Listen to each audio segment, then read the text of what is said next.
Là-bas parce que le 11 janvier 2020, il y a tout juste un an, mourait la toute première personne dans le monde à décéder de la COVID-19 en Chine.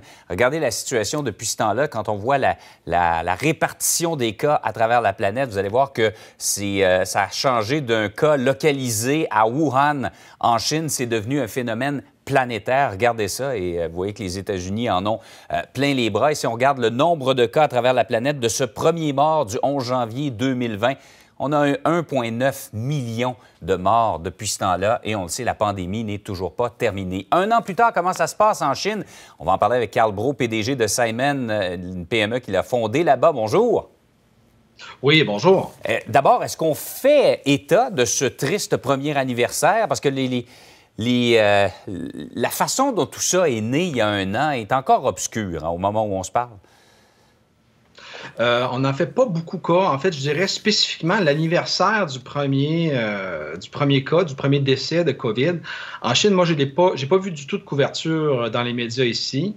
C'est sûr qu'actuellement, probablement comme au Canada, là, les médias sont essentiellement pris par la situation qui arrive actuellement aux États-Unis. Mais même vis-à-vis Wuhan, il y avait plutôt des rapports, je dirais, ce qu'on voyait de Wuhan. Puis mes beaux-frères, comme vous savez, je ne sais pas si vous vous souvenez, les deux sont de Wuhan. J'étais avec eux la semaine passée. Sont plutôt sur le beat de dire que l'économie a repris, les choses vont mieux. On a souffert pendant 2 mois pour être capable, dans le fond, de supporter puis essayer de protéger la population de la Chine, mais que maintenant, à toute fin pratique, là, de la façon qu'ils communiquent, ils considèrent que les choses sont revenues à la normale. Ouais, on essaie de regarder en avant et de reprendre une vie normale, alors que le monde entier essaie de savoir comment ça a commencé. Tout ça, on sait qu'il y a une mission de l'OMS qui a été... que les Chinois n'accueillent pas nécessairement de bonne façon. Dites-moi, la vaccination, justement, en Chine, présentement, ça se passe comment? Est-ce que ça va rondement? C'est un petit peu différent de ce qu'il y a actuellement au Canada. Bien, déjà, les vaccins ne sont pas les mêmes. Le vaccin qui est au Canada, je crois que c'est le BioNTech d'Allemagne avec Pfizer. Ici, il y a eu une grosse annonce vers la mi-décembre, comme de quoi Fosun, le même Fosun qui avait investi dans Cirque du Soleil d'ailleurs, que Fosun Pharmaceutique avait acheté 100 millions de doses du même vaccin. Mais on n'en a jamais entendu parler vraiment par la suite. Je ne sais pas si ça va probablement se concrétiser, mais la grosse nouvelle qui est arrivée environ 2 semaines plus tard, c'est la confirmation d'un vaccin chinois, le vaccin Sinopharm.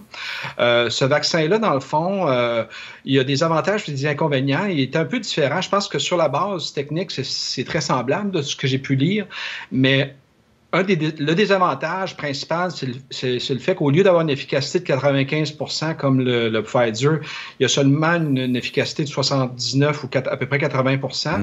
Mais l'avantage qu'il a, c'est qu'au lieu de prendre une température pour le transport d'environ, je crois que c'est moins 70 degrés pour le Pfizer, il peut être transporté en plus 2 et plus 8 degrés. Oh. Donc, c'est quelque chose qui est beaucoup plus facile. C'est un vaccin, finalement, pour lequel, je dirais, la Chine a mis l'espoir sur ce vaccin-là.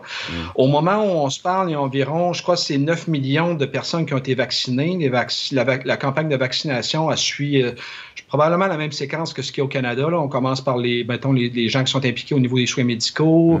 Après ça, ça va aller dans les... il y a quand même une notion peut-être un petit peu plus au niveau des douanes, là. Je pense que parce qu'il y a une perception en Chine qui est assez forte que le principal risque actuellement, c'est que le vaccin re-rentre par les douanes.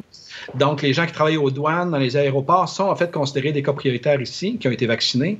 Puis, par la suite, c'est des cas à risque, mettons, j'imagine, les personnes âgées. Mais éventuellement, l'objectif, ce qui a été annoncé, c'est que toute la population chinoise va être vaccinée gratuitement. Mais au moment où on se parle, on est très loin de là, parce que si on a 9 ou 10 millions de personnes qui ont été vaccinées avec une population de 1,3 milliard, là, on est encore loin du but. Mais bon, c'est débuté depuis le 31 décembre. Jusqu'à quel point, un an après, la vie est redevenue ce qu'elle était avant la COVID chez vous? Je dirais que c'est quand même différent. De façon générale, ici, mettons, il y a peut-être des choses qui sont pareilles et des choses qui ne sont pas pareilles. Je dirais les choses qui sont pareilles, c'est peut-être la vie, je dirais, familiale. On se retrouve à la maison.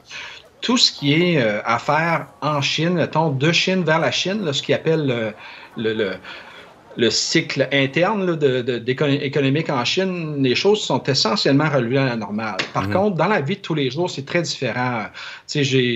On était dans un hôtel en fin de semaine, il faut montrer notre code de santé, il faut prouver où on a été dans les dernières 2 semaines. Par la suite, évidemment, on prend notre température, il faut porter les masques.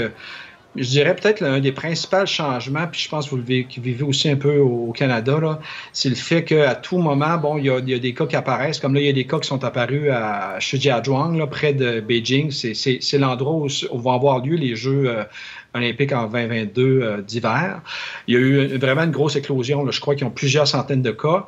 Et puis, soudainement, dans le fond, ils scellent la ville. Puis, il n'y a plus personne qui peut sortir. C'est quand même une ville de 11 millions d'habitants. C'est ça, je dirais, qui caractérise plus la vie là, 1 an plus tard. C'est le fait qu'à tout moment, il y a une éclosion. Ils ferment une ville ou ils ferment une province, puis ça dure quelques semaines, puis par la suite, puis ils font des millions de tests, puis éventuellement les choses reviennent à la normale. Ils prennent les grands moyens, mais généralement c'est efficace. Karl Brault, merci beaucoup d'avoir été avec nous ce matin.